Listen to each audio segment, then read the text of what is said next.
All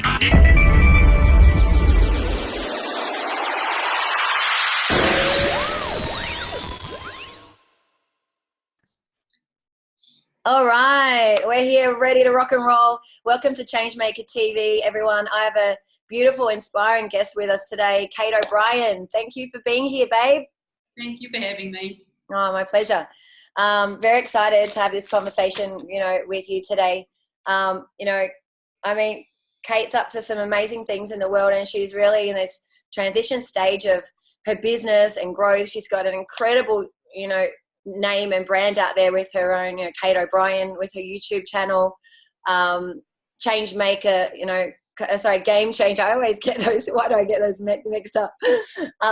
Game Changer, VIP spaces, and all of the work that you're doing, just contributing to really develop leaders out there in the world.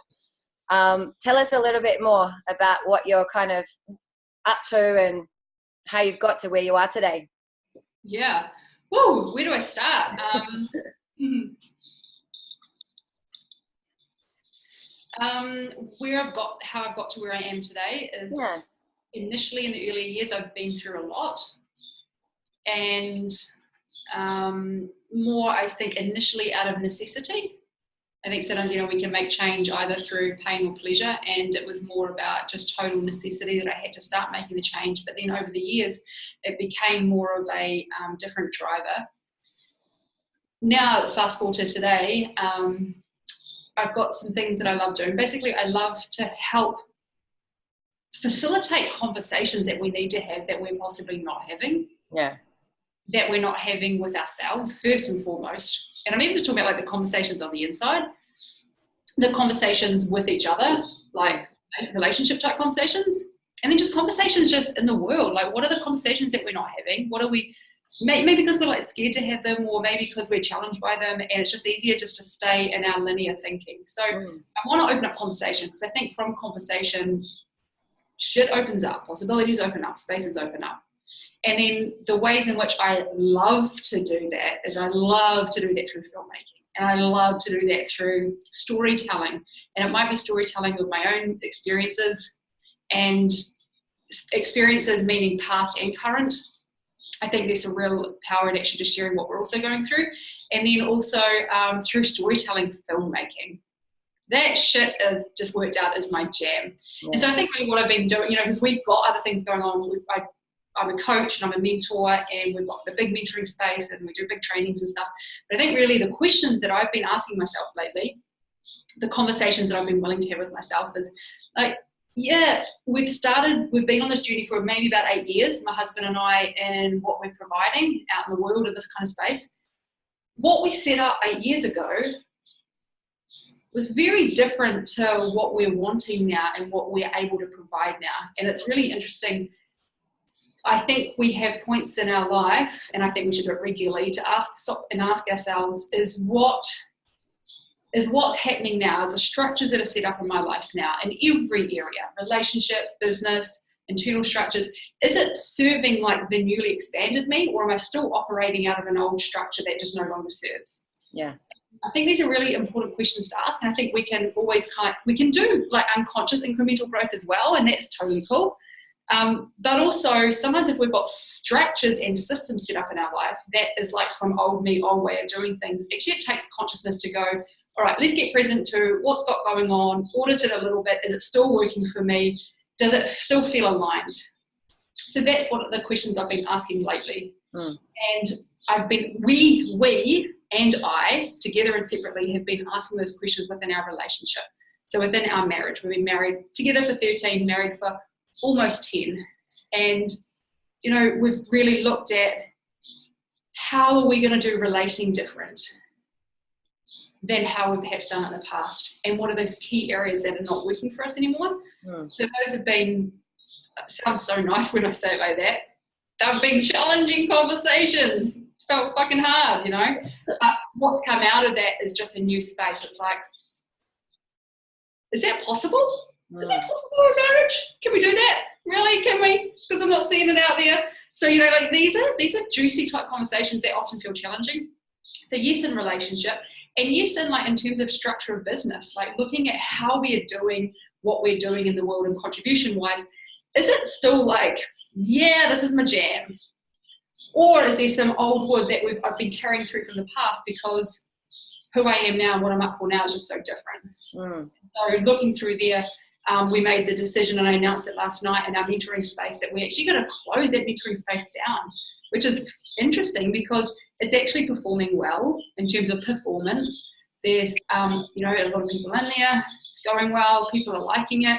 But what's really interesting, and I'm really clear, is that one of the biggest barriers to being amazing is being average, or the biggest barrier to greatness is being good. Yeah. So, if it ain't, a lot of people say if it ain't broke, don't fix it. Well, actually, also if it's not like really juicing you up, then why keep it around? Yeah. So to actually go, we're willing to fully let go of that and close it off, because then it creates space. Then it creates, like, I love blank space. Yeah, totally. You have to complete all stuff, and then that means, well, what can we create? So we're creating something new there. Also YouTube, like I'm just really now channeling so much more energy into filmmaking, because that gives me juice and it gives me energy. So, and that's a bit of a long answer, but I want to summarize it. But yeah, letting go of old stuff, being willing to take on new. Yeah, and I think that's what's really, really inspiring about you is, I mean, I've obviously been a part of your space as well for, I don't know, I guess it's close to 8 months or close to a year or something. And also seeing that growth, within you as well, and the transitions that you're going through. I think it's incredible, so gutsy, ballsy and brave. But I see that, that truly is what it takes to kind of, like what you said, take it to the next level.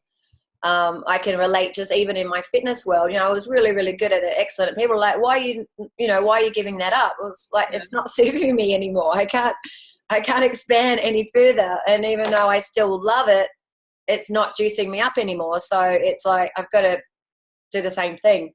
So I can totally relate to that.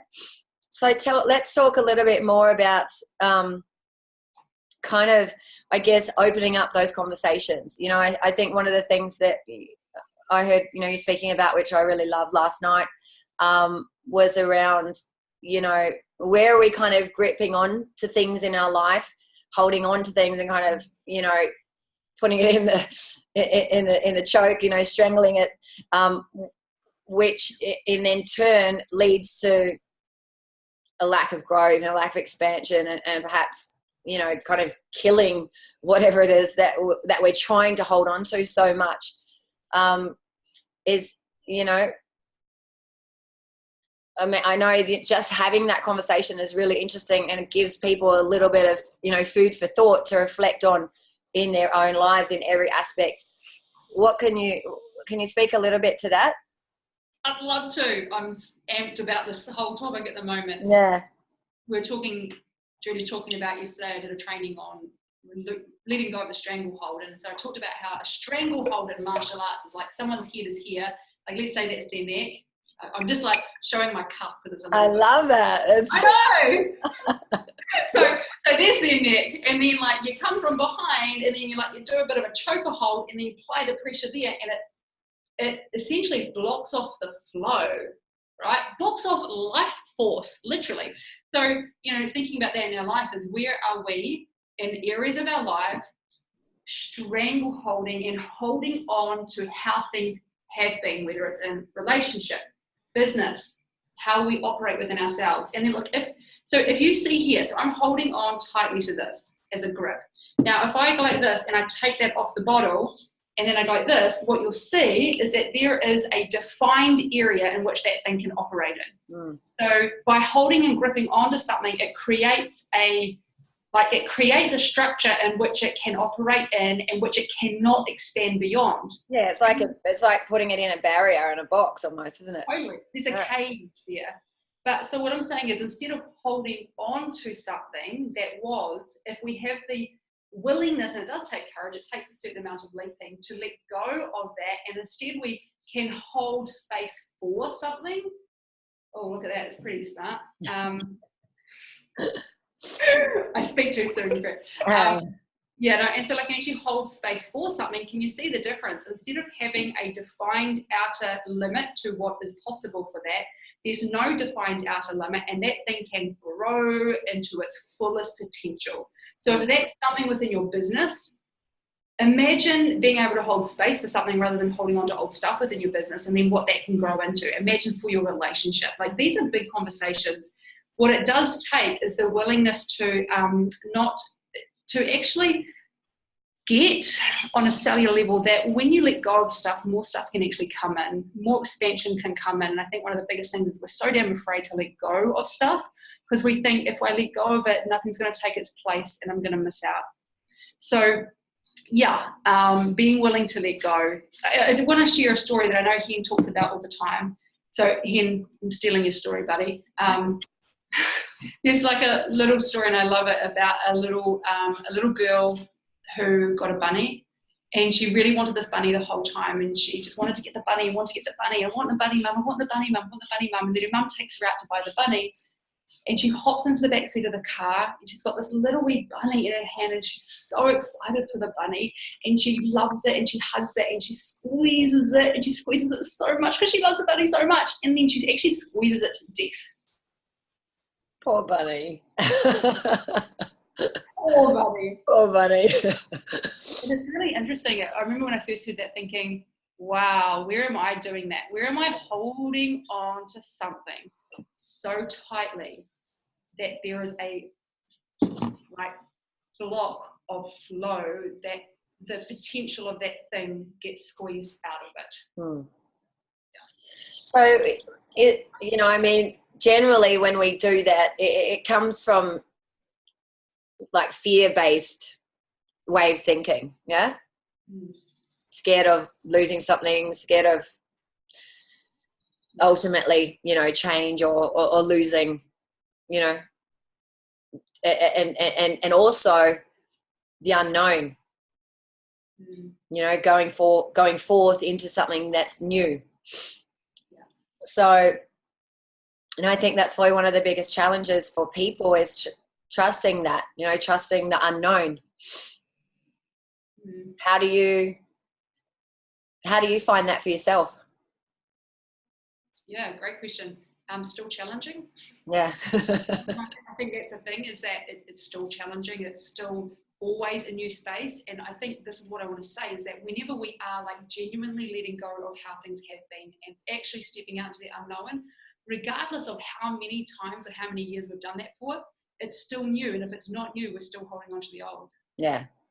So it always is going to be new at that level. The only thing I think we can, like, personally, I found the only thing that I can do is actually being okay with just sometimes feeling like I'm jumping, and just feeling that whole free fall experience. I know you've just finished full free fall experience, I'm using, and like being okay with that, and knowing that it doesn't actually mean anything about wrongness of what I'm doing, wrongness of me as a human being, because I think sometimes we get this kind of achy, for me, I get this kind of, I can get like either an achy, hollow feeling or a slightly anxiously kind of feeling in my gut when I go to make these like big choices. And then what I have found is that it's easy to get that and not just be present to actually, okay, so this is what's happening with me. Like when I can do that and I can remember all those things that I teach, then yeah, it's easy. But sometimes there's a gap between actually that happening and me remembering that. And then in that gap, what I can tend to do is go, this feeling or this experience, I don't know what it is, what's the source of it, and then I'm like scanning, like RAS, scanning my environment for what's the cause, whose caused this? Hey, who's responsible for this feeling inside of me? You do it, So it's like, in the end, if someone has an upset around me, it's, well, that's awesome, because that gets to distract me from what's going on the inside. Now, me and Hen, our relationships provided amazing distractor for me in over the years, because we've had often conflict at times that's then distracted me from what's really going on. Fascinating. What I've noticed is that over the last few years, as our relationship has just been fine-tuned at such like beautiful levels of relating and just how we function is very different to how it used to function. I don't get that convenient distractor from my own shit, and then so I don't get to like do that as much. So then I get to see, actually, okay, so that's what that is, and then learning to be with it. So and going back to the question is how. I I think being okay with that process, being okay with it feeling messy. And also the other thing I'll say is understanding that I really get that when those nudges come through, whether they are frustrated nudges or inspired nudges, that if we don't listen and we don't pay attention, then, or if I don't listen, I don't pay attention, it's actually not a safe thing. It ends up like things can start to happen where I'm starting to get like quite big nudges in my life, and they will build up until they're roaring. So I'm learning to listen to them earlier anyway. Yeah. So the nudges are kind of like those, whether, like you said, maybe a bit of inspiration or a frustration or annoyance or something that goes on, that's actually a message kind of almost telling us to wake up, pay attention. And I think generally what we do until we can really get good at having the conversations with ourselves is just tolerate it, like know that it's there, but cruise through and just kind of put up with it. Or we get those, moments of inspiration, we don't act on it. So I love that. Yeah. I think what you're talking about is just having that real awareness of what's really going on for yourself. And now that you've had that awareness, you've been able to kind of tap into them a lot earlier now. Absolutely. Yeah. And so what are the kind of conversations that you have with yourself, with your own kind of inner critic, to open up new possibilities? I think first and foremost, the thing that I'm finding, and it's so simple, it's like this is so non-revolutionary. The non-negotiable for me is actually writing on a daily basis, because that means that I get to connect in with what I think and not other people. And primarily, like my patterning, my core patterning I grew up with was definitely around other, not self. And because of that core patterning, it's very easy for me to put more emphasis and focus on what other people think and what other people feel. And I'm very good at cueing that. That's awesome for some things, but to be honest, over time, it really serves me to switch it and really hear my own voice and listen to that more. So writing, as simple as what it is, helps me to listen into it. Then it's just different things on different moments. Learning to, and when I say learning, always learning to listen to the nudges. What do nudges feel like on the inside of me? And a lot of times nudges can feel inspiring. They can equally feel frustrating. And I think that's one of the things that I've been very much learning, is that when I'm just trying to like be happy or just put across an image or just trying to be good and positive and these kinds of things, that, to be honest, that was also part of my upbringing. People please, be good, be nice, all of those things. What it's done is that it's had me not listen to the nudges of frustration or anger, because those are really valuable. And so it was, a lot of these big changes we've made just at the moment, they've come out of nudges of frustration and anger. Anger is a bit extreme, I think. Most frustration, like, And now if I was thinking to myself, I can't feel frustrated because that's not nice, then I'm just ignoring that. But like, these are really good cues. So I think that's it, is just listening to them, because they all sound different, but they have a similar feel and a similar resonance. Can I just draw something, Judy? Sure. So this is like, I'm just loving this at the moment. And it's funny because I remember learning it like about 9 years ago, and all of a sudden yesterday I started drawing again, and I think I've drawn it so many times in the last couple of days. So in terms of, like, you guys listening to this, you might already know this curve, and you might have heard of it. It's called the sigmoid curve, and it's often used in relation to, I remember learning in NLP so many years ago, and then I remember hearing it in like business context. So I'm hoping that's on the left side as you're seeing on the screen. Yeah, it is. Yep. Cool. So like a sigmoid curve, basically what it's talking about is the process of growth that we go through and the process of change. And then, so like, all of a sudden we're starting to do something that we haven't done before. We're heading off on a new journey. There's often a dip first of all, and what's happening is we're learning something new, we perhaps don't have the resources or the resourcefulness, etc., but then we stay with it, then all of a sudden we start getting the results. So this is where we start to get the results out of what we've done. Then we keep doing what we've known, keep doing what we know, we keep getting the results, And then over time, what happens if we don't change anything, then the plateau starts to happen. And if we also don't change anything after the plateau, there's actually a dip in results. And I think, in answer to your question just before, this here, like actually understanding that in my life means that when the dip is happening, here's where the frustration can occur. It's like we're starting to see the plateau, we're starting to see a dip. It can feel frustrating. These are just nudges. These are indicators that what we have been doing, yeah, it got us to where we are now. But if we keep doing it, we're actually ready for we're ready for an innovation, and we're ready for something new to take us to this next level. So I think for me, it's just understanding that. Now, if we were to draw another one, what we would draw is the next phase is to read these signals and these signs and be willing to ask ourselves the questions of what old ways am I holding on to that are no longer working, and what do I need to let go of? This is where the stranglehold happens, is people stranglehold onto what was because it served them to get to where they are. I'm thinking of like fax machines, like whoever had a fax machine business years ago, like I'm sure like fax machines in this day and age, that is not going to work. No. And what if like that person made a lot of money out of fax machines? And so, yeah, that was cool. And then they just insisted that I am a fax machine seller.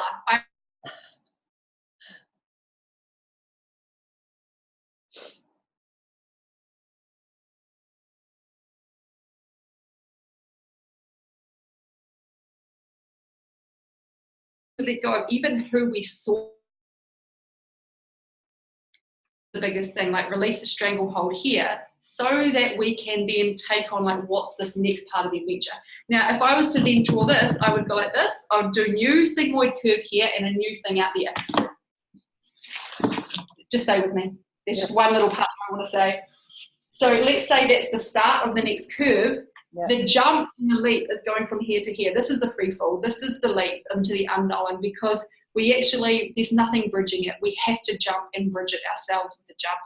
And this is often, I feel like, the red zone. This is where people get caught up and held back. This shit's exciting. Growth phase is easy. People, we're like being pulled into something new. We're riding the wave of momentum.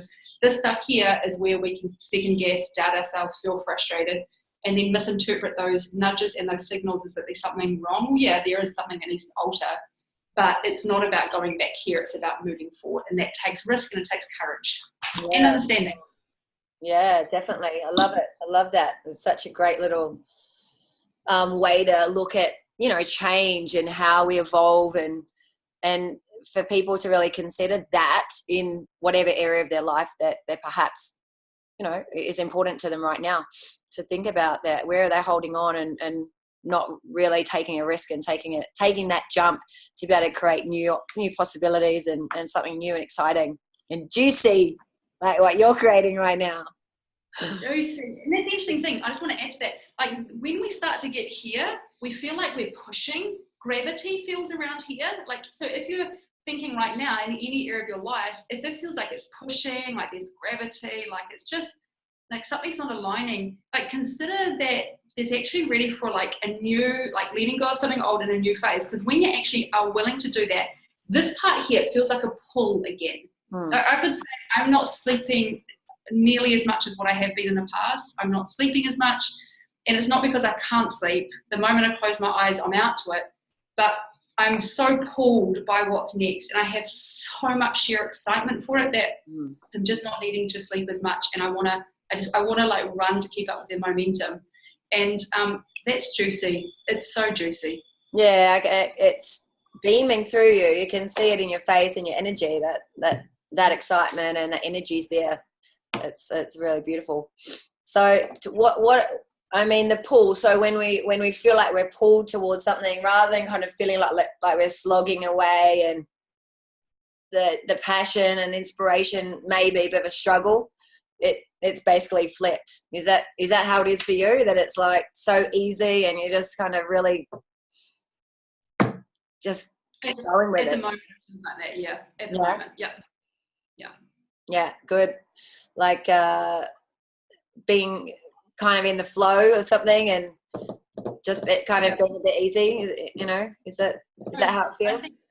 Yeah, totally. And I think the thing is that it's like the future I'm living into is clear and is exciting. And that doesn't mean to say that it doesn't take me showing up and doing the work. Like, I'm really doing the work. I'm putting the kids to bed, and, you know, I know from 8 till midnight, I get another 4 hours in after they go to bed. And I've got a little routine. I actually have a massage therapist who comes around in the evening and massages my shoulders while I do my second bout of work. So I'm like, oh, you know, how can this feel juicy at the same time? And, you know, like, and that's just all really exciting. And so, yeah, I'm certainly showing up and doing the work, but there's a new future that I'm living into. And I think what happens is when we're at the end of this, sometimes we can't see that next phase. We can't see that new future. And for me, that's what creates the kind of pushy feeling. It's like, oh, but then when we're willing to jump and then let go of what was, take a new step, there's this new future. And I feel like the new future is what pulls us. I want to give a really simple example. YouTube. I've been talked about how I love filmmaking. So I had seen myself, and a lot of this comes down to how we're just seeing ourselves. Like, how do we see ourselves in relation to this thing? So YouTube videos, how I had been seeing myself up until just recently was, I make videos I love and I put them out for people who want to see them. That's cool. That's super cool. I also, along with that, had these kind of like real New Zealander humble sort of things that went along with it. Like, I don't want to build a following. I don't want to build, like, I did actually have all that going on. So seeing myself like that, that limits what I see as possible. It limits how I show up, and it limits essentially my creativity. So what I've got really clear on lately, and the simple transition was, I want to go pro, like those two words. I'm ready to go pro, and I'm so clear on why. I'm so clear on that the videos I make help people. They actually make a difference. So instead of having 20,000 people, let's have 200,000. Let's have 2 million people watching them, because they're fundamentally helping people. So let's do this. So what I realize is that what I actually really want is for more people to see these videos and have the difference. The way I was seeing myself didn't serve that.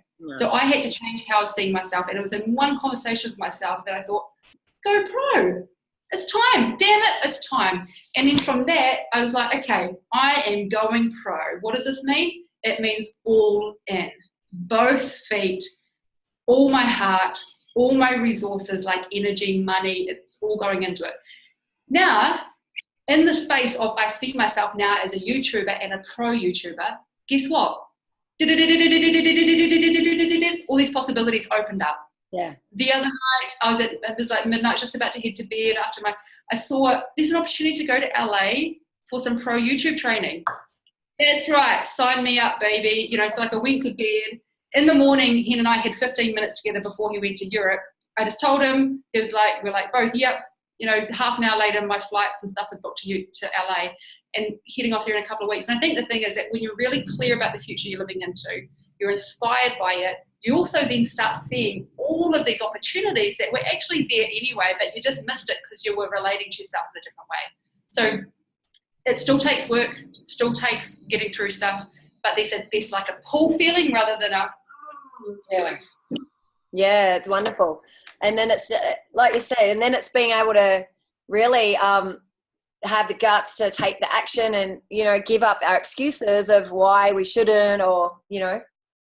So I'm sure you had lots of reasons of why that was, you know, probably going to interrupt some other things that you had going on, but you. We've got literally, and like about a couple of weeks after that, we've got 80 plus people flying from all around the world to spend 5 days with us, and we spend a whole year working towards this. So this is like the time that it's probably the most inconvenient, but that's the thing, it's always inconvenient to jump, always. If we're more committed to staying here, we've got a whole host of excuses ready to keep us there. So yeah. Exactly. And that's a really good point. Like, it's like, what are we more committed to, right?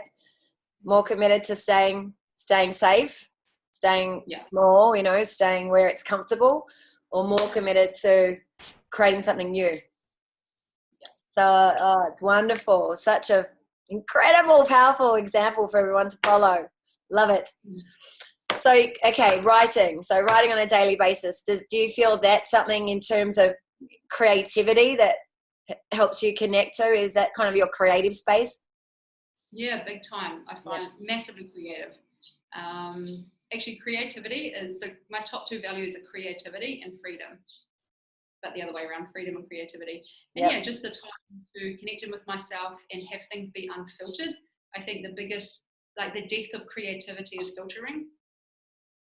And so to unfilter and unlid what's in there, that's when the juice starts flowing. And when the juice starts flowing, that's when the ideas come. It's interesting, I was sitting about a month ago, I was sitting at my computer, like trying to nut something out at this kind of space. And I was like, it was almost like trying to force out a fart, like trying to get these ideas into the thing. And I was like, this ain't going to work. So massages are my thing. So I rang up and asked for a massage therapist to come around. So while I was lying on the bed, I had a pen and paper next to me. That's when they all started flooding through when I was doing something else. I think sometimes being able to shift gears into a new gear allows a creativity. Yeah. Oh, totally. I can relate to that as well. Yeah. So freedom, I think one of the good questions you asked last night that kind of resonated with me was about, freedom. What does that look like? What does total freedom look like? I think that's a beautiful question to kind of inquire into as well. Mm. What is it for you? Do you? It's a really great question. Freedom for me is a sense of freedom in who I am and being able to really express that with myself and who I'm with. I hate actually being told what to do. So like actually having things and structures in my life that are like imposing their kind of thoughts on how I have to be, I don't like. And so, being able to be, I think self-determining is really important for me. Self-determining, self-defining, and to freedom is being able to have the courage and the willingness and the freedom to be able to actually really define what's important to me, and then having the ability to go after that. And so then, that talks about that then lends itself also to relationships, because if we're in an intimate relationship with someone who also doesn't share that same level of freedom, that same value, then I think that's actually a really important conversation. It's really interesting inside of freedom, and we kind of almost like segueing into relationships, but it's similar. With relationships, one thing that I've been really getting clear on lately is the difference between what is a boundary and what is a preference. Because if we're talking about freedom in relationships, we're talking about what do we want, what do I want as freedom, and then what does he want as freedom, or what does she want as freedom. So we're coming in different perspectives, different values, different priorities. And I think to have safe and healthy conversations inside of that space, then I think that's really important to know is what is the difference between a boundary and then a preference. And then I think that getting clear on that, I think we've got to get it clear on it for ourselves first and foremost.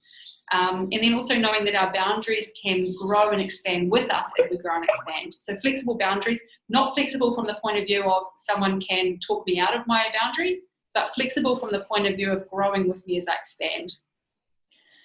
Yeah, so how would you define the meaning or difference between those two, boundary and preference?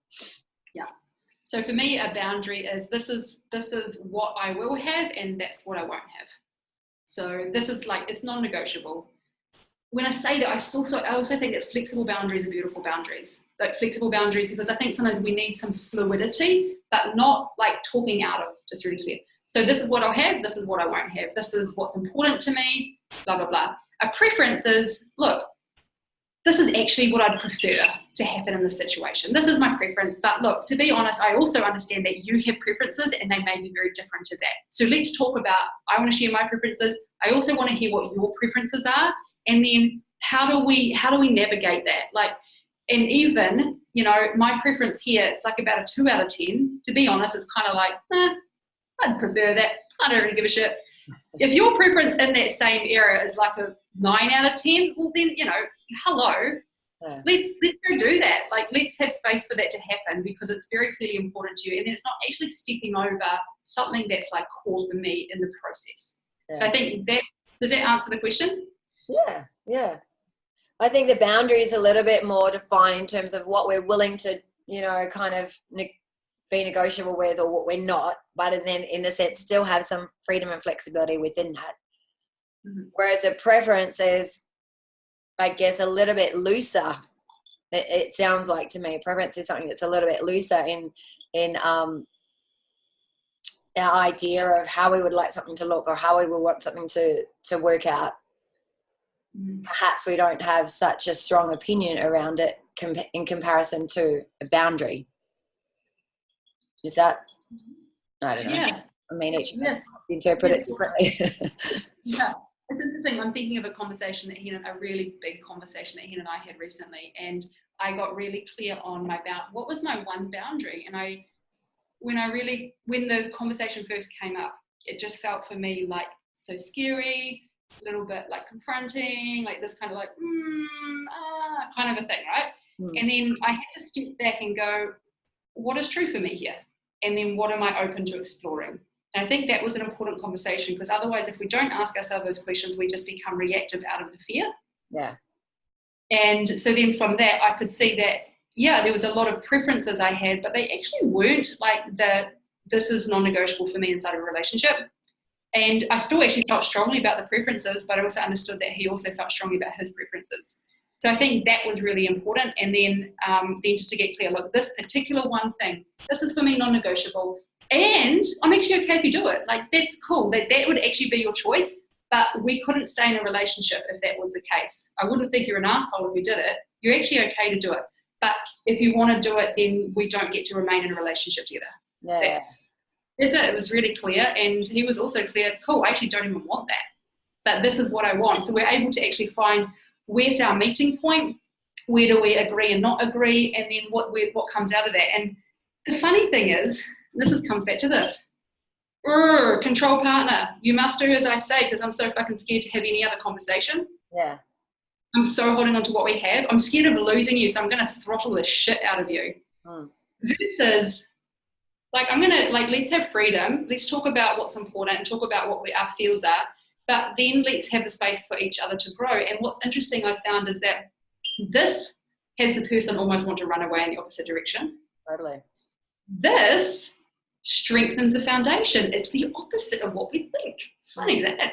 And, so like since we've been having more courageous conversations here, our relationship has got stronger and stronger and more expanded and more juicy and more respectful and more appreciative and just all of that juicy stuff. Yeah, it's great. It's wonderful. So I think it's exactly, what you were saying in terms of a lot of relationships. It is, based out of, emotion, anger might come out, but behind that could be a fear or some kind of emotion that's kind of driving that. But what's possible if we continue that way? And just, it's beautiful to be able to encourage people to have some conversations around what's possible in the relationship, around, opening up some possibility and opening up some space and exploring that. So I really hope that this has been able to ignite some reflection on, for people in whether it's relationship or their business or themselves personally or with their health or whatever, to dig in and kind of ask themselves some really, important questions and be able to have the courage to have that with others rather than, sweep things under the rug and just kind of go along, cruise along through life, not really that excited about it and, just dissatisfied with how things are, but not really willing to go there. Yeah. I think that the word crucial conversations is like a really, I think it's a really powerful term to keep in our mind. It's like, crucial conversations. How do we know crucial conversation needs to be had?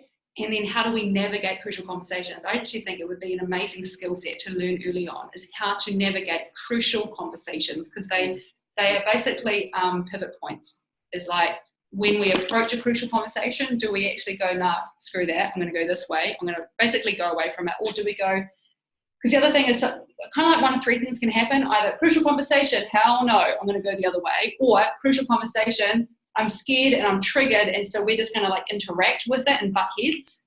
Or crucial conversation, how do we navigate it in a way that helps us to like have it do this, go into this next phase. And that's what the power and the potentiality of crucial conversations does, is it actually allows us to navigate it well, step into a new space together or individually. But I think we need to know how to navigate them. Yeah, definitely. So, and then that leads to a crucial decision then, doesn't it? which way are you going to pivot, you know? And our tendency could be to pivot in the way that perhaps we've done in the past, which could be fear-based, stay where we are, or we can pivot and create new possibilities. Yeah. Totally. Love it. Cool. So anything else that you want to kind of give us a little bit of info, like what books are you reading at the moment that's been really inspiring and kind of, you know, you're into, that people could maybe explore this kind of journey of critical, you know, conversations or whatever? I'm reading an audiobook at the moment, but I actually can't remember what the name of it is because it's an audiobook. I don't see the cover of it. So it's something to do with manipulation. What I'm actually fascinated by at the moment is learning about how, as human beings with a past of perhaps like codependency type, people pleaser type, being nice, how it has us, so I'm going to say us, including me in it, like have holes in the membrane where people can connect into. And then what are those buttons? And so, yeah, I'm really learning about, I'm studying really manipulation at the moment. I just think it's fascinating from a point of view of how do people manipulate? And I'm not talking about influence, very different. There's influence and there's actually manipulation. So how do people manipulate? What are the things that make people vulnerable to manipulation? What is the different things of manipulation? Because manipulation is fascinating. It's like a magic trick. It's like a kid's card trick. If you don't actually know what the trick is, you can have a kid doing this card trick and you're like, how the hell did they do that? This little 6-year-old, like you can't see it and you're kind of like, you're like hypnotized by it. But the moment like the kid goes, oh yeah, I just put the red card in this black pack, and you're like, every time someone ever did that trick again, you would spot it a mile away. So I'm really wanting to understand manipulation because there's, I think it's important, and I'm seeing a lot of, I'm seeing the impact of it with a lot of women. And so that's something, to be honest, I'm actually quite passionate about, is helping women around knowing who they are and knowing and trusting their own voice. And so this has been like about a year of really studying it in depth for myself to be able to get to, you know, the next phase will be starting to have more bigger conversations publicly about manipulation and protecting ourselves, and not just, I don't like that word protecting ourselves, just like strengthening ourselves and being okay to be who we are and trusting our voice and trusting ourselves and having us not open to that and vulnerable to it. Yeah, beautiful. Great. So tell everyone where we can connect with you on social media and on your YouTube channel. Yeah. So Kate Marie O'Brien is across all my channels and platforms, namely YouTube. Like, yes, you didn't get that. Go to her YouTube. Her videos are amazing. Her films are incredible. So inspiring. Sorry, Judy, what was that? Can you say that again? My videos are amazing. Thank you. They are amazing. So go over to YouTube, like, please, after this, and then just find my YouTube channel, Kate Marie O'Brien. There's short films there. My intention is to always keep things under 2.5 minutes, so that you're literally being able to get a powerful message in a short amount of time, and subscribe. So we're putting out 2 new short films and videos every week. Great. Yeah. And Facebook and Instagram, Kate Marie O'Brien. Yeah, beautiful. Well, thank you so much for your beautiful, words of wisdom and this beautiful, awesome conversation. I'm sure it's triggered some something in those people that are watching, and I hope that they, take some action in their lives around creating more space and possibility and a new exciting future for themselves. That's juicy. Thanks, Judy. Thanks, and thanks so much for having me on too. Oh, my pleasure. See you soon.